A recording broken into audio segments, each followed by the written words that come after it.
ربيع حرمات هدف أول في المباراة.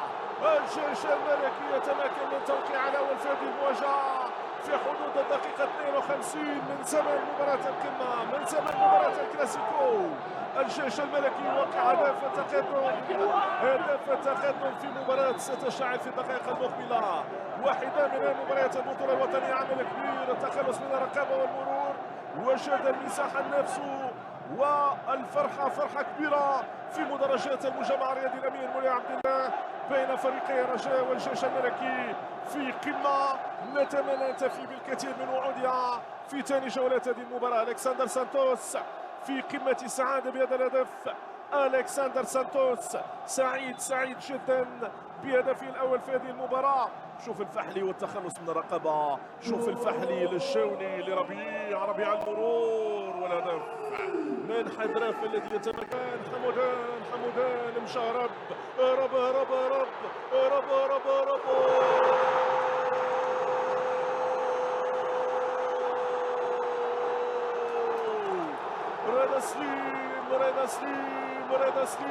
رضا سليم يوقع الثاني في هذه المباراة.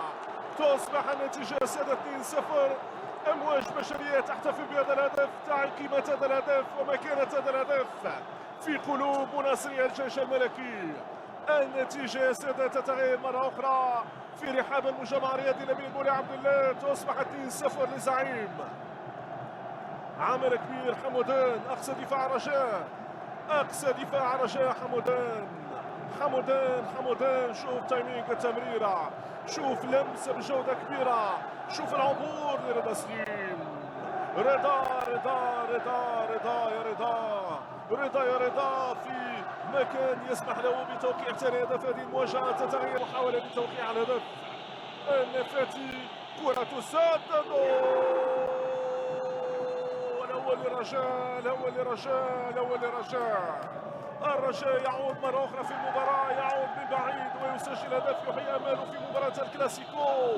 يزيد الكلاسيكو إثارة، يزيد المباراة صخبا، يزيد الأمور جمالا في هذه المواجهة المتواصلة هنا في الرباط بين الجيش الملكي ونادي الرجاء الرياضي. 2-1 دقيقة 78 في مباراة قمة الجولة 17 من البطولة الوطنية.